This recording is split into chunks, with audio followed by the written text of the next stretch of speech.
খাস কলকাতায় মাটির নিচে দেহ, কাশি বোস লেনে মাটির নিচ থেকে মিলল দেহ, মাটি খুঁড়ে মিলল মহিলার পচা গলা দেহ।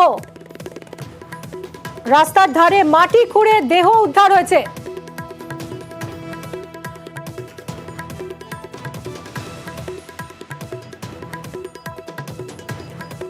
গন্ধ পেয়ে পুলিশে খবর দেন স্থানীয়রা। মাটি খুঁড়ে মহিলার দেহ উদ্ধার করল পুলিশ। মৃতের পরিচয় এখনো জানা যায়নি।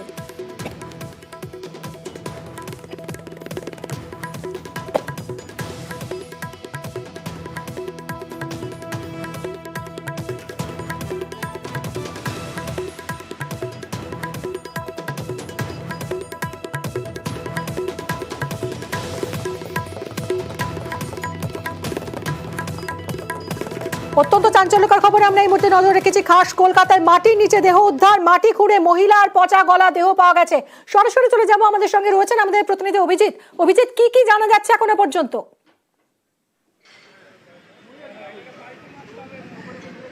মিমি, অত্যন্ত রহস্যজনক ঘটনা। প্রথমত একদম বিধান সরণি, এখানে দেখতে পাচ্ছেন যে ট্রাম চলছে, একদম ট্রাম লাইনের ঠিক গায়ে, ট্রাম লাইনের থেকে 1.5 ফুট দূরত্ব, এবং এখান থেকেই পাইপ লাইনের কাজ হয়েছিল এই কাশি বোস লেনে।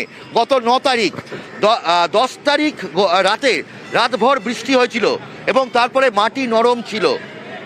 হতে পারে যে আজকে সকাল থেকেই স্থানীয় বাসিন্দারা পচা দুর্গন্ধ পাচ্ছিল, এবং সেই দুর্গন্ধ পাওয়ার পর প্রথমে পুলিশকেও খবর দেওয়া হয়, পাশাপাশি স্থানীয় কাউন্সিলর তাকেও খবর দেওয়া হয়, এবং বটতলা থানার পুলিশ ঘটনাস্থলে আসে এবং এসে তারা এই মাটি খুঁড়ে কিছুক্ষণ আগেই এখান থেকে পচা গলা এক মহিলার দেহ উদ্ধার হয়েছে। পাশে জলের বোতল ছিল। এখন প্রাথমিকভাবে মনে করা হচ্ছে যে হতে পারে যে এই যে মাটি চাপা দেওয়া হয়েছিল সেই মাটি নরম হয়ে গিয়েছিল, ভালো করে মাটি চাপা দেওয়া হয়নি, যে কারণে হতে পারে যে ওই মহিলা পথ চলার সময় এখানে মাটি থেকে পড়ে গিয়েছিল। তাহলে কেন গর্ত পাওয়া হয়নি সেই প্রশ্নটা উঠতে শুরু করেছে। নতুবা আরেকটি কারণ হতে পারে কেউ বা কারা এই মহিলাকে মেরে তাকে এখানে ফেলে দিয়েছিল এই গর্তের মধ্যে। কারণ এমন একটা জায়গা যেখানে সাধারণের পক্ষে কোনোভাবেই বোঝা সম্ভব নয় যে এইখানে কোনো দেহ থাকতে পারে। অত্যন্ত রহস্য। সবথেকে বড় কথা, কাশি বোস লেন বিধান সরণি সংযোগস্থল।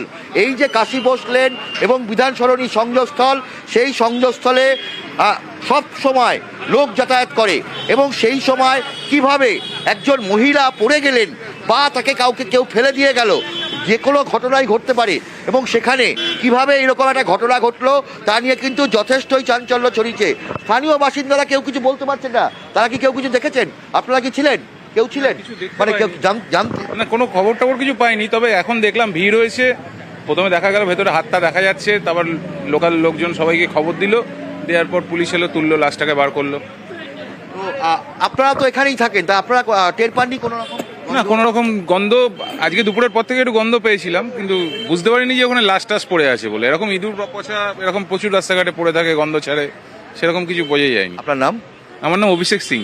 এবং এখানকার যে দোকানদার তারা কি বলছেন? আপনি তো এখানে আপনি এখানে থাকেন না?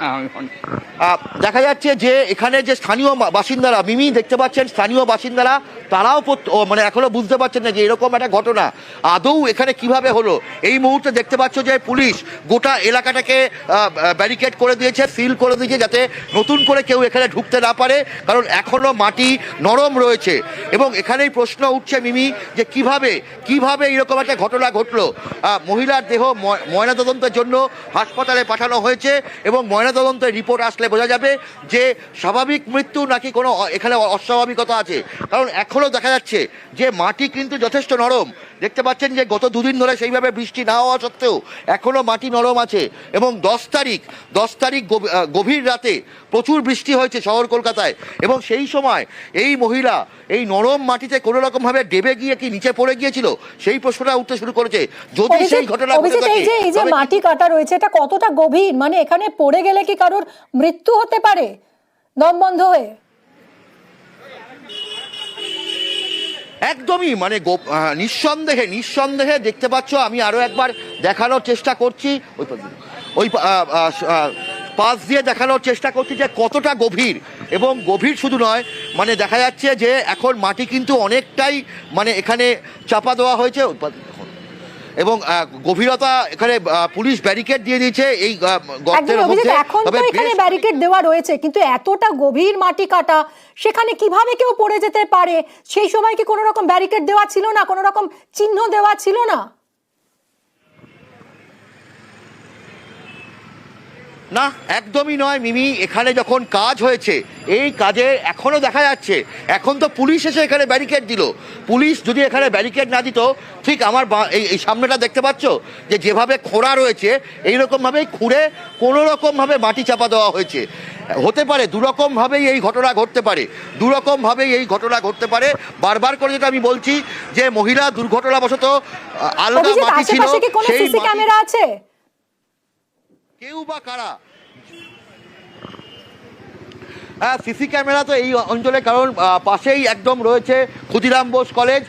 আমরা দেখতে পাচ্ছি সেখানে সিসি ক্যামেরা রয়েছে এবং আশপাশের দোকানগুলো তো পুলিশ তদন্ত করে দেখছে যে সিসি ক্যামেরা রয়েছে কিনা, এবং সেই সিসি ক্যামেরার ফুটেজ দেখে চিহ্নিত করা হবে যে কিভাবে এই মহিলা এখানে এই নিচে গর্তের থেকে তার দেহ উদ্ধার হলো।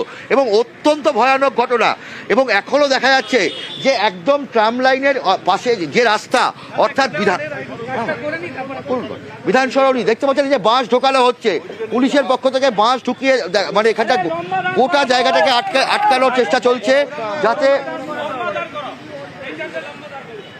এবং গভীরতা এখানেই বোঝা যাচ্ছে যে কতটা গভীর। বাঁশ দেখতে পাচ্ছেন, এটা একটা পোস্টার অব্দে, এবং ভেতর দিক